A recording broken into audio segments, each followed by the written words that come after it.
स्वागत है आज फिर से आपका अपने YouTube चैनल पे। इस चैनल पे हम लोग NCERT के पर डे क्वेश्चंस देखते हैं। तो आज के वीडियो में हम लोग एक्सरसाइज 4.3 का फर्स्ट और सेकंड क्वेश्चन पिछले वीडियो में देख लिया था। आज के वीडियो में थर्ड, फोर्थ और 5 क्वेश्चन देखेंगे। तो आपके स्क्रीन पे थर्ड क्वेश्चन दिखेगा। तो थर्ड क्वेश्चन हमें क्या कहता है और उस हिसाब से इस क्वेश्चन को सॉल्व करते हैं। तो थर्ड क्वेश्चन में जब आते हैं NCERT के, तो यहाँ पे देखिए, यहाँ पे कह रहा है कि is it possible to design a rectangular mango group whose length is twice its breath.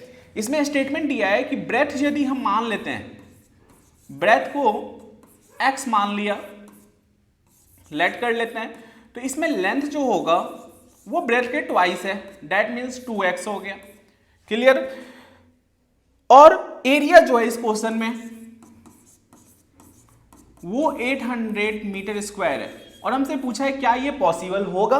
तो एरिया ऑफ रेक्टेंगल का फॉर्मूला होता है length into breadth equal to 800, ये सबको पता है। लेंथ यहां पे क्या दिया है 2x, ब्रेथ क्या दिया है x 800, 2x into x 2x का स्क्वायर, 800 इधर आ जाएगा इक्वल टू 0, 2 कॉमन निकाल लिया तो x स्क्वायर माइनस 400 ये इधर चला गया तो x स्क्वायर माइनस 400, ये हमारा इक्वेशन बन रहा है।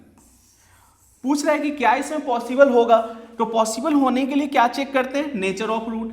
नेचर ऑफ रूट यदि हम निकालते हैं तो नेचर ऑफ रूट का फॉर्मूला होता है बी स्क्वायर माइनस 4ac।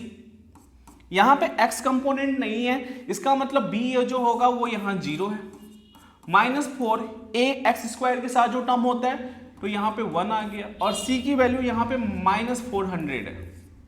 मतलब जब इसे सॉल्व किया जाए तो 0 का स्क्वायर 0, माइनस माइनस प्लस 4 4 जा 1600, मतलब इसकी वैल्यू d की ग्रेटर देन 0 आ रही है।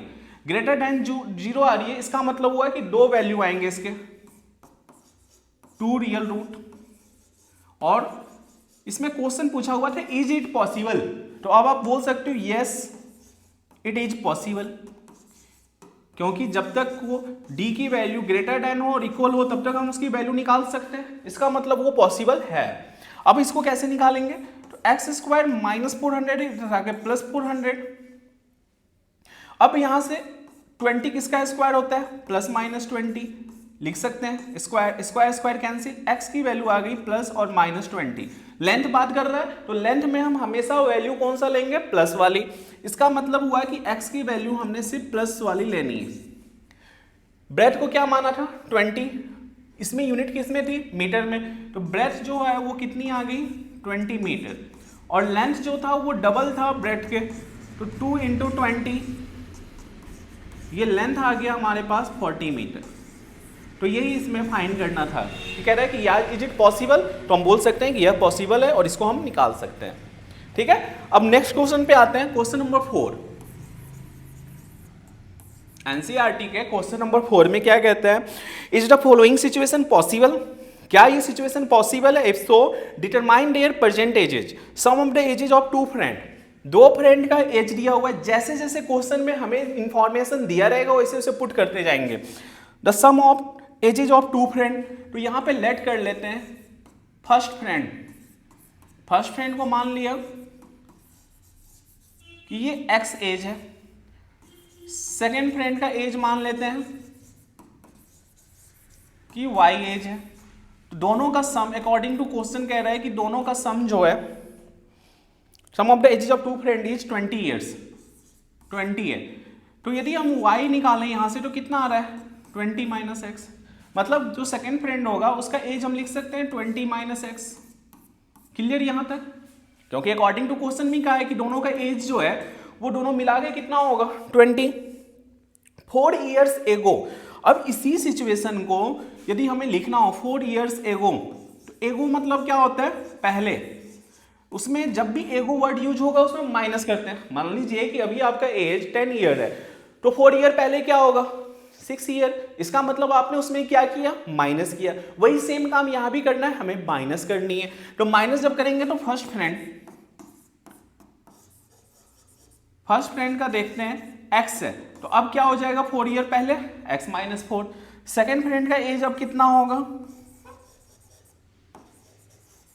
सेकेंड फ्रेंड का 20 माइनस x है, तो 20 माइनस एक्स और फिर minus 4, that means 20 minus 4 16 minus x. Second friend का एज इतना है और फर्स्ट फ्रेंड का एज इतना है। अब सिचुएशन पे आते हैं, the product of their edges was 48, मतलब 4 साल पहले इन दोनों का एज जो था वो 48 है। तो 48 अब लिखते हैं कि x minus 4 into 16 minus x, इन दोनों का प्रोडक्ट 48 हो गया। अब एक बार x के साथ दोनों नंबर मल्टीप्लाई और एक बार -4 के साथ दोनों नंबर मल्टीप्लाई। अब इसको सॉल्व करते हैं। 16 into X 16x, x into X X square, 16 4 जा 64, minus minus plus 4x equal to 48। Clear. अब यहाँ पे देखिए 16 और प्लस 4 ये माइनस एक्स स्क्वायर, 16 और प्लस 4 20x, ये माइनस 64, 48 इधर आ गया माइनस, तो माइनस एक्स स्क्वायर 20x, दोनों में माइनस है तो प्लस होगा, 8 और 4 12, 1 कैरी, 6 4 10 और 1 11, माइनस यहाँ से हटाओ तो माइनस यदि कॉमन ले लिया तो एक्स स्क्वायर माइनस 20x और माइनस ये यहाँ पे प्लस हो गया इक्वल टू 0। तो ये इक्वेशन बन गया x square minus 20x plus 112। Equation ये बना। अब इसे चेक करेंगे कि क्या इसके अंदर पॉसिबल है नहीं कि नहीं है। तो पॉसिबल चेक करने के लिए यहाँ पे टर्म लिखते हैं। जैसे यहाँ पे a के साथ क्या है, एक्स स्क्वायर का कॉफिशिएंट होता है a, एक्स स्क्वायर के साथ कुछ भी नहीं है तो 1 आ गया। b क्या है, b x का कॉफिशिएंट होता है -20 और c आपका प्लस 112। d निकालते हैं, b स्क्वायर माइनस 4ac,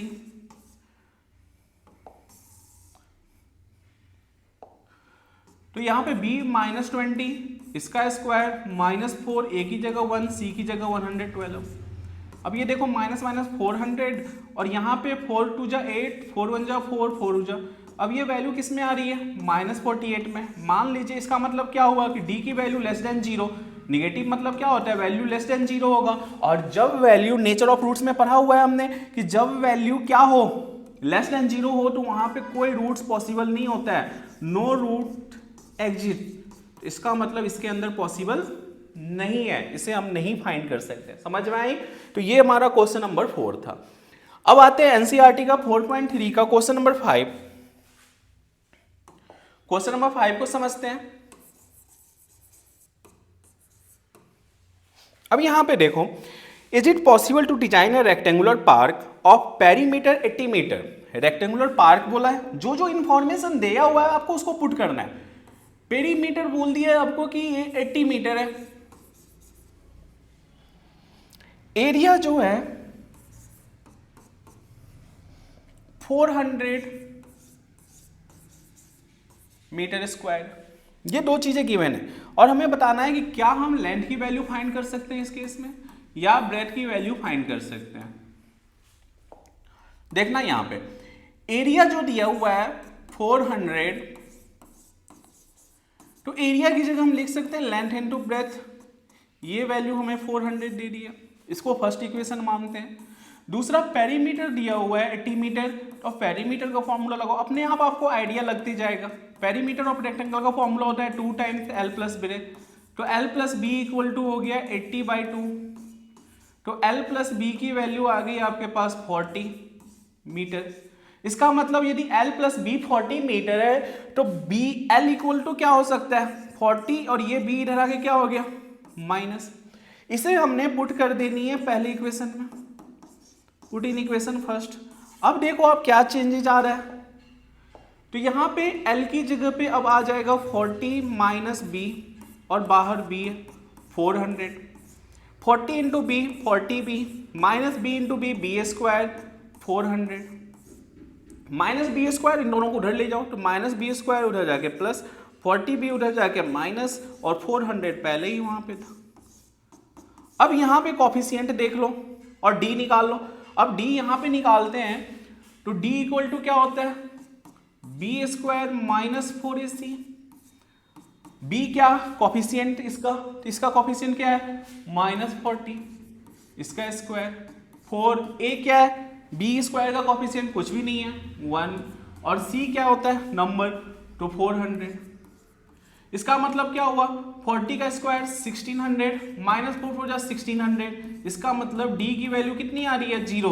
और जब d की वैल्यू 0 आती है तो इसका मतलब दोनों ही रूट्स जो होंगे वो क्या होंगे, इक्वल रूट्स। यहाँ पे 2 इक्वल रूट एग्जिस्ट करेगा। अब इसको फाइंड करते हैं, 20 इंटू 20 400, कॉफिशिएंट निकलेगा B square minus 20b minus 20b और प्लस 400। इसमें और इसमें कॉमन तो b माइनस 20, इसमें कॉमन 20 b माइनस 20, मतलब दो कॉफिशिएंट आया b माइनस 20 और एक हमारा फिर b माइनस 20। तो दोनों जगह से b की वैल्यू कितनी आ गई, 20, यहाँ से भी 20। तो आपको दिख रहा है कि दोनों रूट्स क्या हो गए, इक्वल। तो बिल्कुल बेसिक्स क्वेश्चन है, मुझे नहीं लगता है कि आपको इसमें कोई दिक्कत आएगी। बस इन क्वेश्चनों को जो जो पूछा हुआ है फॉर्मूला पुट करो, आपके दिमाग में ऑटोमेटिक आ जाएगा। यदि आप प्रैक्टिस अच्छे से किए हुए, बहुत कम टाइम रह गए तो अब आपको फुल फोकस होने के साथ साथ तभी मैं एनसीईआरटी को शुरू किया। यदि आपको बेसिक का पेपर है वो तो पूरा एनसीईआरटी से रहेगा, लेकिन यदि आपने स्टैंडर्ड रखा है तो वो भी कोई अलग सा नहीं पूछेगा, आपको इसी के बेसिस पे कॉन्सेप्ट तो वही रहेंगे। ठीक है, तो मिलते हैं फिर अगले वीडियो में कुछ और नए चैप्टर के साथ। तब तक के लिए thank you and have a nice day.